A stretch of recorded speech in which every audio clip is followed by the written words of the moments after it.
Welcome to the Divorce Survival Guide podcast, where we have open and honest conversations about co-parenting, separation, divorce, and the hardest question of all, should you stay or should you go?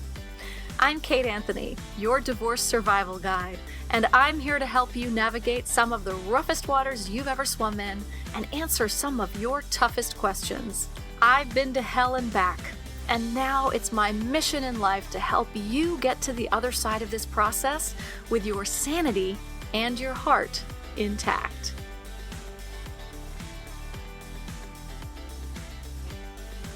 Hey everyone, Happy New Year! This is my first episode of 2023. Took a couple of weeks off over the break. Sorry about that. But I am back, and I'm back with a great episode on discernment counseling versus couples therapy and what that's all about. Before we get into my interview with Dr. Tom Murray, I just wanted to let you guys know a couple of quick things. First of all, we have a retreat coming.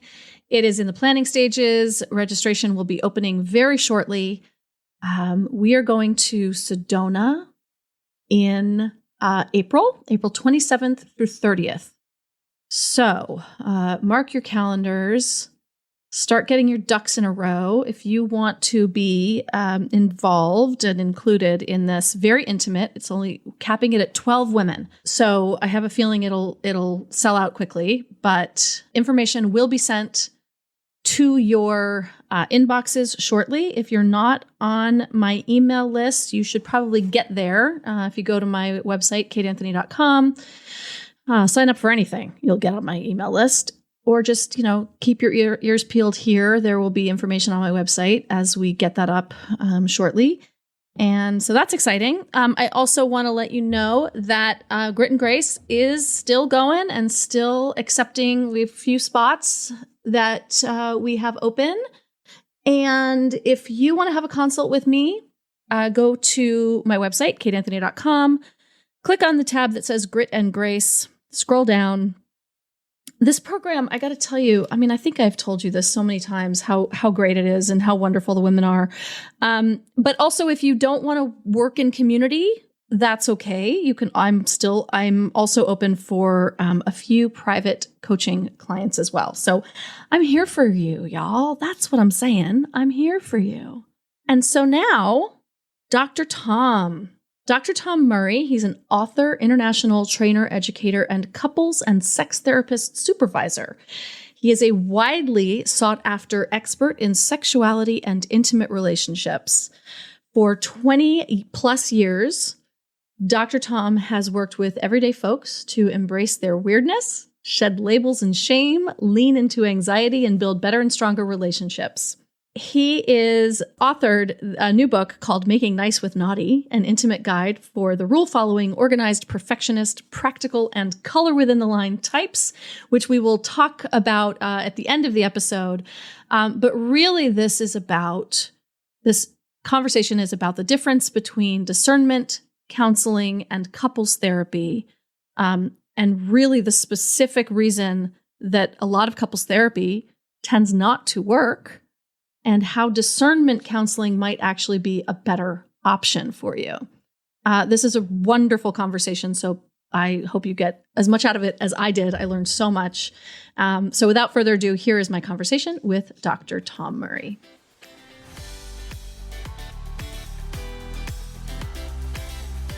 Dr. Tom, thank you so much for coming on the podcast and talking to us about all things discernment counseling. Let's start off with just what is discernment counseling? So there was a recognition among a lot of therapists that couples counseling is not very successful. Right, it's the it's the underbelly secret, right, of the field, is that couples counseling is not very successful if success is being defined as an intact marriage, the outcome being that the couple stays together. And so the question began to emerge, well, why is that? What differentiates the couples where it is successful from those for whom couples therapy is not successful. And what the literature was pointing toward is that there's a significant portion of the couples that come into couples therapy in which one partner is already leaning out or is what's called divorce ambivalent or divorce uncertain. And so when we take those couples out of the calculus of whether couples counseling is effective, we take those couples out, we find that couples counseling is actually quite effective when both partners are leaning in. In my practice, and I'm almost exclusively a sex therapist and couples therapist, so that's really what I do. It ensures that when a couple contacts me and I'm able to assess whether they are all in or whether they're a mixed agenda couple, one partner leaning in, one partner leaning out. If I can identify the mixed agenda couple, I'm going to then put them through discernment counseling rather than have them spend unnecessary time and money in couples counseling that's ultimately going to be ineffective for them. So it's a means to help them save time and money. If we can get you into discernment counseling and get and help you get clear about which path to take, which I can talk about the three paths later. Well, then once they make a decision, now things start to roll along more quickly and more efficiently. When you say make a decision about which of the three paths, or yes. Okay. How does discernment counseling differ from couples therapy? I think of couples therapy as sort of airing out grievances and, for the most part, right? So much of it ends up being, I'm going to tell my grievances and try and get the therapist on to be like, you're right. And then the other person is like, no, but you're my side, right? And that's not what it is anyway. Right. That's right. So that's a great synopsis. Couples therapy is really about helping the couple improve their marriage. Yes. Discernment counseling is about helping the couple to decide whether they want to improve their marriage. Gotcha. And so right? if they take that tack, then does it then shift back into couples? That's right. So that's one of the paths. So the three paths are we going to maintain the status quo? Are we going to pursue separation and divorce? Or are we going to do an all-in 6 month of couples therapy where we're going to own our own shit? We're not going to blame the other person. We're really going to look at our own contributions to the problems in our marriage and actively address those to give the relationship a fighting chance. Like, what is the process of discernment? Is there a process? There is a process and it's very prescribed. And that's why I like it. My style, I should say, my style as a therapist is much more of a tell you how it is, no beating around the bush and occasional karate chop to the throat. I love it. So it's very direct, very clear. I view myself as a coach to elite athletes, right? So your success is what defines my success, and I want to help you get to where you want to go as quickly as possible without any unnecessary sessions. So discernment counseling just really fits with my personality. So in that process, a couple say they contact my office and they may have found on the front of my website at apathtowellness.com, you'll see that there's a box there that says discernment counseling, or I call it couples on the brink. A lot of people look at discernment counseling. They may not know what that means. They click on that. They schedule a screening session. So in that screening, I'm asking them a series of questions, including, is there domestic violence? If there's those kinds of elements, then discernment counseling, as we talked about off air, discernment counseling is not appropriate. Do those screenings, separately? Yes. People might not answer that together. So those are individual. Those are individual. With heterosexual couples, I'll usually start with the woman first. Women are more likely to initiate separation and divorce than men are. Right. So generally speaking, women are going to be the leaning out spouse, not always, but generally. And I will be asking them questions. And if the female partner intimates that there is domestic violence, then I'm not going to ask the same questions of the male partner. Because there is some evidence that if the male partner knows that the therapist knows, then that can put the female partner at risk. That's right. That's right. So I don't, if that's evident. Let's assume I go through the screening process and they are divorce ambivalent and they meet all of the other criteria. There are no exclusions. Then I suggest to them discernment counseling. And so they'll come in as a couple for their initial 2-hour session. The session begins with about a 30-minute, 45-minute together, where we have a conversation about why do they think their marriage got to the place that it got to? Right? Yeah. What about the children? All of these kinds of questions. We have a very prescribed questions we go through. Then the leaning out spouse stays. The leaning in spouse leaves. And they're sitting in the lobby for another 35, 40 minutes, where I'm now talking to the leaning out spouse about what in the hell happened? Yeah, right. What's going on? What are their chief complaints? Okay. Right? And that's where the intensive work happens. In couples therapy, the intensive work happens when both partners are in the room. Yeah. With discernment counseling, the intensive parts are happening one-on-one with the therapist. Okay. So the therapist, I'm collecting information about, I just don't feel like he supported me with the kids, or, his work was always a priority, all of these kinds of complaints that we might be accumulating. When that time is up, then the leaning out spouse goes to the waiting room. The leaning in spouse comes in. Oh, by the way, I will assume from the leaning out spouse that path one is already off the table, the maintaining the status quo. Right.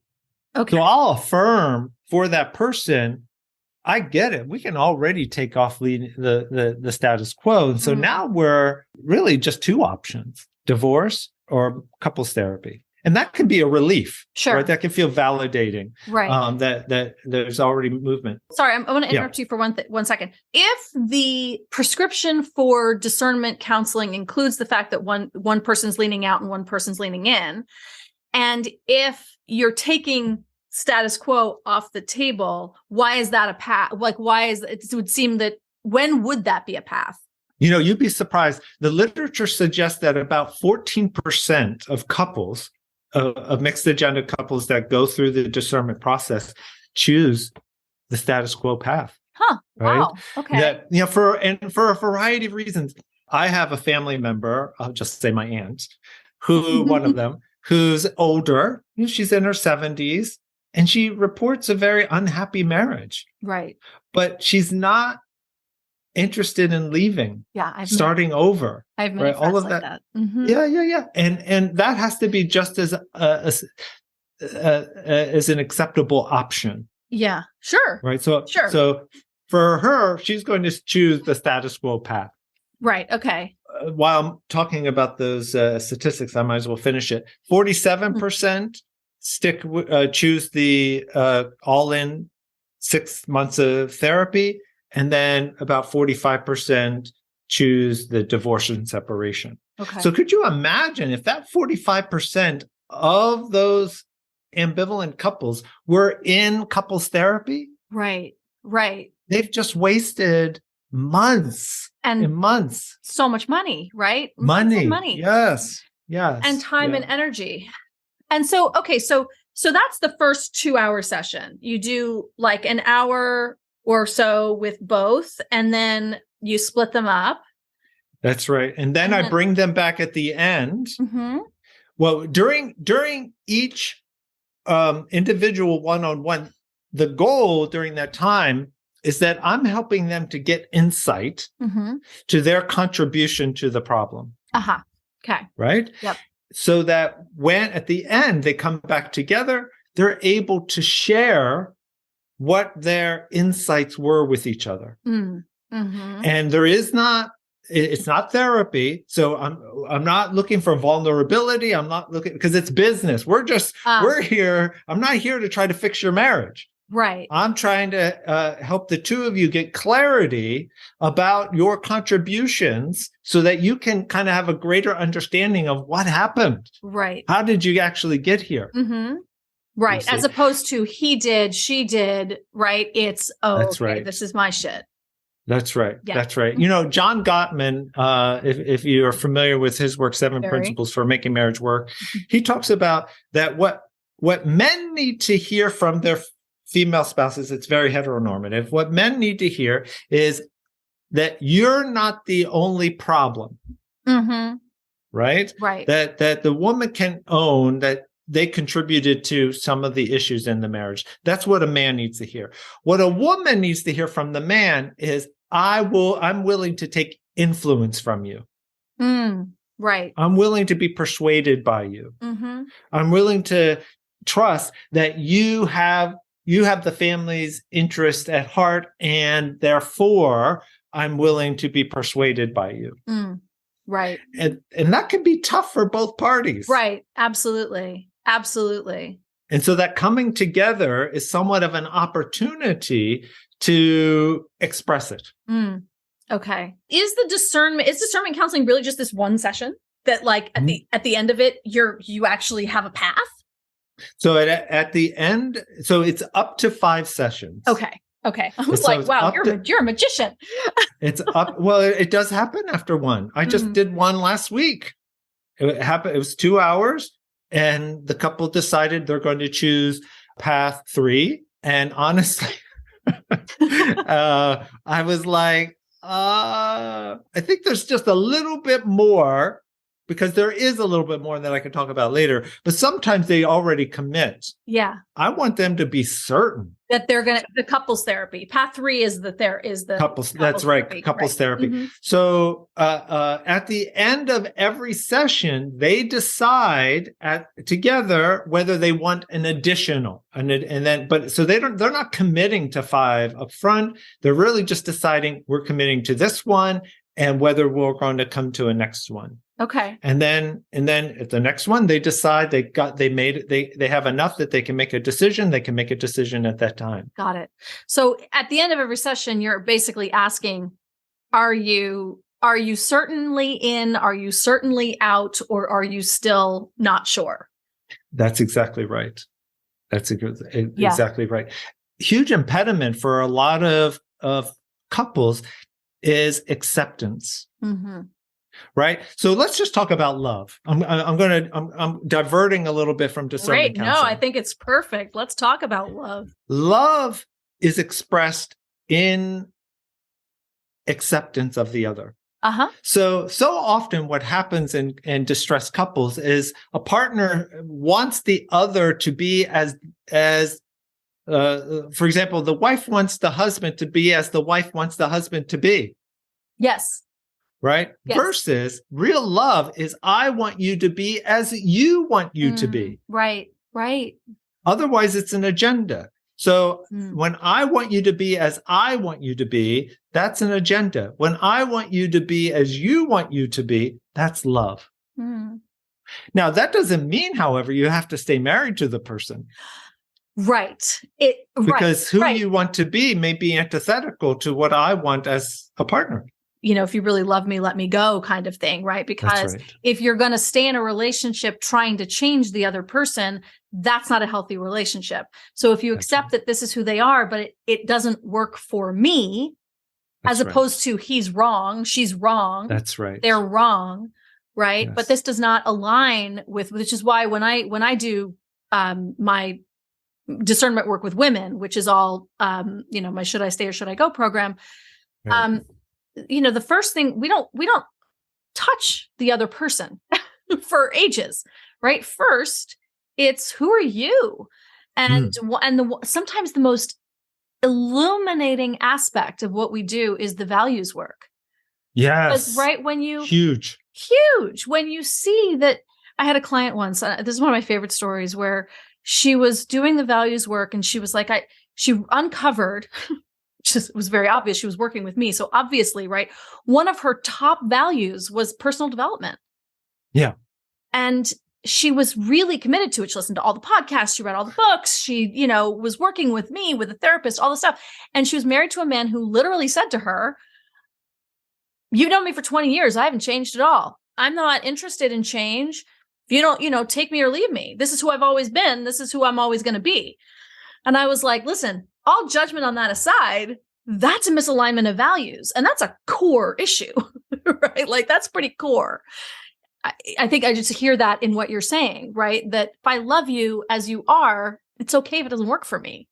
It's okay if that's true. From a discernment perspective, we would say, now keep in mind, divorce is a permanent decision. Yeah. And so when I have value misalignment, sometimes this is I talk about this more in my book. What happens is that particularly for men, there's this fear of ego annihilation. Yes. Which is, if I take influence from you, I might disappear. Yes. Right. And so I say no to those things, not because I think those go against my values. I say no to those things because I'm afraid I might lose myself in saying yes. Right. Couples therapy can be very helpful in trying to tease out what is behind the saying no. Sure. Are they saying no because it really does reflect their values, or are they saying no out of a rebelliousness? Yeah, totally. Absolutely. But I think the problem that people run into is that those people are hard pressed to get into couples therapy. Right. Often. Yes. Right. So that's right. I mean, the women that I work with are like, I have been begging him to go to therapy for years and years and years and years, and he won't do it. And now I'm done. Right. And now he wants to go. And so, right. And and they're like, but I'm done now. Like, I don't have anything left. I got nothing left in me. They're exasperated. The issue, though, that I see it as well, what's most important in your case, to the wives. Yeah. Is, to me, I would coach them to get off of the assumption that therapy is the catalyst for the change, and instead focus on the change they want to see. In other words, I don't care how you do X, Y, and Z. It's just that I expect X, Y, and Z to be done. Therapy is one way for you to do it, right? And you may choose that path.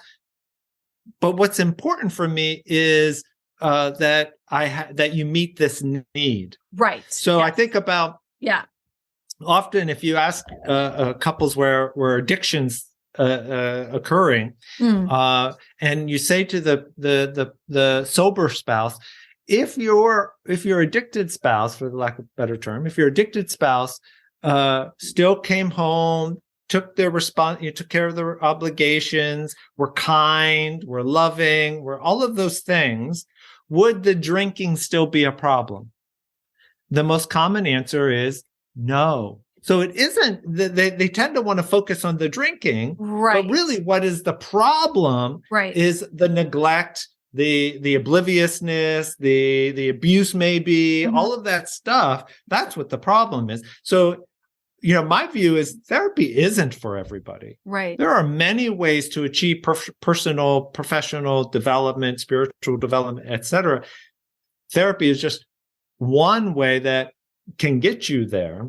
But what's most important is the effect, whatever change the person's looking for. Yeah. And being able to communicate what that is, right? Because if you're saying you need to stop drinking, you need to stop drinking, you need to stop drinking, what you're not saying is, I feel abandoned, I feel alone, that's right. I feel like I don't have a partner. That's right. That's right. And so in discernment counseling, in the individual, I could say the cost of your continuing to drink is A, B, C. Right. right? If you're going to continue to drink, which you're a grown-ass man, if you want to drink, you can drink. But this is the tax that you might have to pay because of it. I can have that kind of conversation, that kind of directness one-on-one, that if I were to say those same things with the spouse present, it would trigger too many defenses. Right. Yes, because they'll hear it from you, right? I mean, they've been hearing it from their spouse for so long, then it feels like an alignment. Yes, that's right. That's right. That's right. And in Gottman language, they call it negative sentiment override, where the couple has this negative sentiment shared between them, where the partner giving that kind of feedback, they can't hear it because of the negative sentiment. But if I say the exact same thing, I don't have that history with that person, so they can hear it from me. Yeah, I've had couples break out in a fight in my office because I give direct feedback to another partner, and the partner says, "Yeah, that makes a lot of sense," and the other spouse is saying, "I've been telling you that for 10 years. How is it that Tom tells you in like 3 minutes and you finally get it?" Yep, because that's how it works sometimes. Yep, precisely. One of the questions I get asked a lot in my Facebook group, my programs, on Instagram, is what do I do with my engagement ring, my wedding ring? I've got all of these beautiful diamonds. I don't know what to do with them. Well, today's sponsor, Worthy, can help you get the most money possible for your jewelry, fast and risk-free. When you partner with Worthy, they do all the work for you, and their competitive auctions get you up to 3 times what a local jeweler would offer in as little as 2 weeks. The best part about Worthy is that you are in charge of what happens to your jewelry. You set the reserve price, you approve the winning bid, and then you get paid. And if your item doesn't sell for the price that you want, Worthy sends it back to you at no cost, fully insured. And now you can visit worthy.com/DSG and get an extra $100 when your jewelry sells for over $1,500. That's worthy.com/DSG. Worthy, a better way to cash in on that hidden asset in your jewelry box. Worthy.com/DSG. Once they've gone through the discernment process and they move into couples, is that couples therapy in some way? I don't know how. Is it different? Is it enhanced? Do you find the couples who have gone through the discernment process first are starting couples at sort of at a different place, at a different level? So once a couple chooses couples therapy, there's a form that they complete that essentially is, these are the 5 things I'm committing to doing differently. Oh, great. And so I will give that to them, and I will say, I want you to write down your 5 goals, and let's talk about them. Because, they'll say things like, I'll be less critical. What does that mean? Yeah, let's be more specific. I'll say, well, first of all, that's what we call a dead man's goal. Because a dead person will always be better at being less critical I love it. than you. So instead of being less critical, you will be more what? As evidenced by, so I'll be more kind. Okay. As evidenced by what? How will you do that? If I were a little fly on the wall, what would I see you doing that will demonstrate more kindness? Right. Yes. So it's important part of this accountability metrics to get them to think, okay, I need to be very clear. I need to have a vision of what I'll be doing. And as we talked about a moment ago, what are the values that those behaviors are tapping into? In other words, we can either be pushed by fear or pulled by vision. So what is the vision or values that are pulling us, and the behaviors are a reflection thereof? I love that. I love the specificity of it. It reminds me a little bit, although I'm not I have issues with it, but it does remind me a little bit of imago and behavior change requests. Even that is coming from the other, right? And so I like that in what you're talking about, it's actually self-generated. It's saying, Yes. okay, these are the things that I've identified as my issues, and here is specifically how I'm going to make these changes, right? And they are specific behavioral changes, it sounds like, That's as right. opposed to in the Imago world where it's a request. That's right. And part of those changes can, the change agenda, we call it the change agenda. Part of the change agenda can be informed by the feedback that the person received as a result of the discernment work. Yes, right. So remember, after every one-on-one moment, there's a coming together where the person who was in discernment in a session in that moment gets to share any insights that they had. Mm-hmm. And so the person receiving that information doesn't have to respond. Again, it's not therapy. They're taking it in. They can respond. But once you know something, you cannot unknow it. Yeah. Right. And so that information is added to that person's arsenal, and then they can apply it using their within their chain agenda. So fascinating. I hear all the time from people who have, are in couples therapy, or they tell me things about their couples therapy, and I'm like, oh God. So how do you know that? Because this sounds amazing. And I wish every couples therapist and discernment therapist had this level of specificity, process, organization.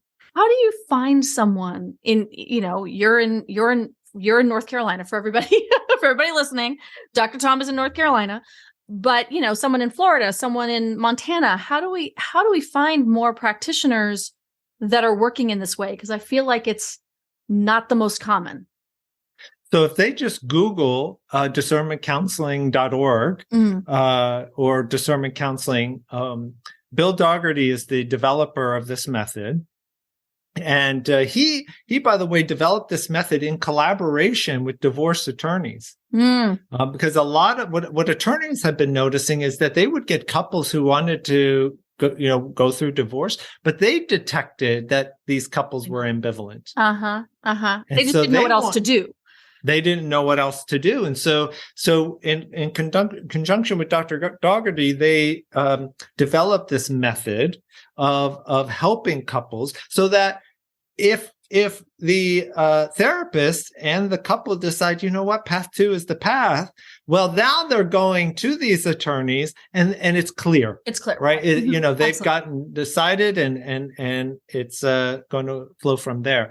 There's a list of all the various discernment counselors that have gone through the training available. And so people can look based on their state. If they want someone in person, of course, now, one of the upsides of the pandemic is that a lot of people have moved towards virtual. And so there are methods of doing the process virtually. So it really is less relevant where the providers are located. Yeah, you can just put someone in a Zoom breakout room and that's exactly right. And I think that's one of the great things about the pandemic is that even if someone is, in North Carolina, it doesn't mean they can access you, right? If you're working as a therapist, you have to be state specific. But, there are people in rural areas who there's one therapist in their town and, everybody's seeing them, and that's becomes problematic. Right. And so I think the pandemic has given people opportunity to find a lot more options. A lot more options. Yeah. I'm in Greensboro, North Carolina, and I'm the only certified sex therapist in a city of 300,000 people. Yeah. But now people can access care, throughout the state. They don't have to be in the city. So it's really quite remarkable. So great. Yeah. How do you, just out of curiosity, how do you work as a sex therapist? With couples or individuals, both? Oh, yeah, absolutely both. A lot of times, particularly, let's talk about penis owners. If they come in and they usually have a sexual issue, I go through an assessment process to determine, is it organic or is it psychological? Okay. And once I decide to discern that it's psychological, then I'll look at kind of the relationship patterns. And if I think it's relevant, I'll absolutely want to bring the partner in, because things like erectile dysfunction, or with vulva owners, if they experience dyspareunia or vaginismus or any kind of painful penetration, often there's a relational element to it. So it's so important to bring in both partners. Yeah. And do you work with sex addiction? What are your thoughts on? We certainly work with, sex addiction. I'll just say for the listeners, that is a very controversial term. That's why I said yes. That's what I was going to say. What is your stance? So, what are your thoughts on sex addiction, Dr. Tom? We find that the most common, the person most common giving out the label the most of sex addiction are spouses. So what happens is that someone wants sex more than the other. Oh. And the person who wants sex more than the other is told you have a sex addiction. Oh. Or if the person watches pornography and the partner disapproves of the watching of the pornography, they give out the label, you must have a porn addiction. But, if someone watches 6 hours of football on a Sunday, we don't say that they have a football addiction. Right? So in essence, we acknowledge as sex therapists that people can have problematic relationships with porn, or have compulsive sex where they are putting themselves in danger. But we tend to be very sex positive as a group. And so I had a client the other day. She loves having sex. She's had multiple sex partners, but she used an interesting word. Promiscuous. Yes, right. Right, which really harkens to this view of women. Slut shaming, right? Slut shaming, yes, exactly. And that, we should legislate women's bodies, and that there's this kind of this magical number that if you exceed it, somehow you're naughty, right? And so part of my job as a therapist is to kind of invite people to question some of their own cultural domestication around sex and sexuality. Yeah. Interesting. It's funny because in my work, the person who's giving the label is often the partner who has been caught cheating. That they label themselves that? Yes. I'm a yes. sex addict. I'm a sex addict. I can't help it. That's right. In fact, I was reading among my colleagues the other day that the International Classification of Disease, I think is ICD, it's what it stands for.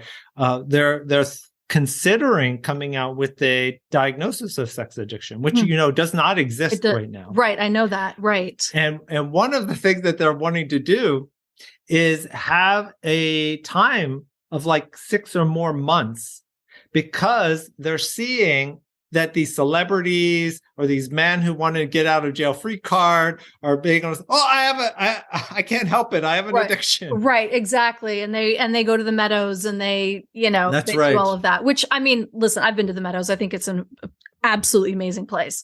It is. But if someone washes their hands 100 times a day, we would never call that a hand washing addiction. We might say they have OCD though. That's right. So we would say that they have a compulsive behavior. Right. Right. But compulsion, and is a different conversation what we're having. But for most people, they engage in a compulsion in part because they're looking for a sense of aliveness. Right. That comes from feeding the compulsion. Right. So, yes, as a sex and couples therapist, I'm really looking at how do I understand the behavior within the context that the behavior is occurring, rather than, as I like to say, in the 21 years that I've been a therapist, I have never met anybody with a broken brain. I've only met people with broken hearts. Yeah. And if I can understand more about your life situation, then often your behavior will make sense to me. That's right. Yeah, I know someone who sort of was classified as a sex addict, went to the Meadows, right? And the classification was actually really, it was all trauma. Yes. It was all childhood trauma, and it wasn't about sex, even though it was manifesting in that way. It was about connection. And the aliveness felt from the newness of connection but it was manifesting as sex, and the sex was sort of being labeled as the problem, but that wasn't the problem. That's right. It's an attempted solution. For a lot of people, for example, who engage in compulsive sexual behavior, there's something about the anonymity of it. They don't want to, right. They're trying, it's an attempt to avoid vulnerability that comes from having to actually have a real relationship with someone. Right. At the same time, I do not want to pathologize, dare I say, nameless sex. Like, people, if you're a grown ass adult and you're having sex with another grown ass adult and you're just playing with each other, and that's consensual and all of that jazz, I'm not going to judge it. Right. But it's when it's getting yourself or others and putting yourself or others in danger in ways that aren't that are exploitative, etc., then that's problematic. And I think consensual, also, if you're in a relationship and you're having these explorations on the side, again, totally fine. If it's consensual, if your partner is okay with it, right? That's exactly right. Yeah. That's exactly right. Yeah. So before we go, Dr. Tom, you have a book out, which is on a totally different subject, but I also think that we should talk about it anyway. So tell me, what is the title of your book? I love the title of your book. Thank you. It's Making Nice with Naughty, an intimacy guide for the rule-following, perfectionist, practical, organized, and color within the line types. I may have gotten those descriptors out of order, but it's really about people who are over-controlled. So it's the over-controlled temperament. And so there's two temperaments. There's the over-controlled temperament and the under-controlled temperament. And temperaments are just stable ways of being in the world. So extroversion, introversion is also another type of temperament. These temperaments aren't good or bad. But with the over-controlled temperament, these people tend to be rule-oriented, meaning that they have a strong sense of how the world should be, must be, and has to be. They tend to be risk-averse, threat-sensitive, rejection-sensitive. They tend to be planners and organized. They have a lot of values that the world out there really appreciates. Right. But if it's going to be a problem, where it tends to be a problem is in people's intimate and sexual relationships. So, for example, the quintessential OC behavior is to go behind your partner to rearrange the dishwasher because it wasn't done right. Did you just feel seen? Whatever. I don't have a partner, but I do have a 17-year-old who has not figured out how to load the dishwasher correctly. And so what I have found as a sex therapist is a lot of the sexual problems that people experience are often tied to their OC temperament.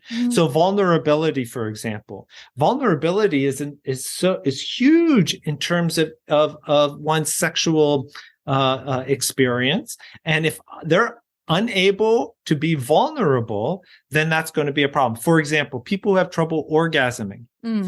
Orgasms are by definition a total loss of control. Right.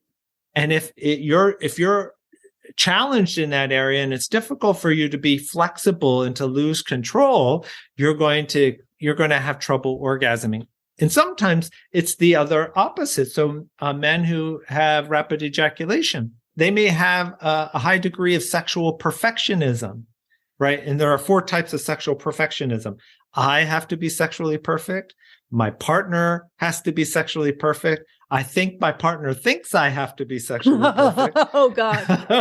And society expects me to be sexually perfect. So if someone is already kind of tense, oh my God, and just stressed out, they can ejaculate rather rapidly. And so anyway, the point is that the book provides a self-test in there to see to what degree someone might be over-controlled, which is another way of saying too much self-control, not over-controlling. Right. Over-controlling is bad, but self-control. And tying that to why they may have trouble in intimate relationships and in sexual relationships because of the psychological rigidity that they experience. That sounds amazing. That sounds amazing. So where can people find you and your book and your work and all the things? So my professional website is drtommurray.com. My clinical website is apathtowellness.com, and they can find me on TikTok at the real Dr. Tom Murray, and on Instagram at Dr. Tom Murray, where I post most of the content is around the OC temperament and how it manifests in people's sexual and intimate relationships. I love it. So good. Dr. Tom, thank you so much for coming on and having this conversation. It was really enlightening, and I think people are going to really get a lot out of it. Thank you so much. Thank you, Kate. It was such a pleasure to be here. Thanks for tuning in to another episode of the Divorce Survival Guide podcast. If you like what you hear, head on over to Apple Podcasts or wherever you listen in and leave me a review. And don't forget to follow me on Instagram at the Divorce Survival Guide. I'll see you next time, and until then, remember, you, my love, deserve to be happy.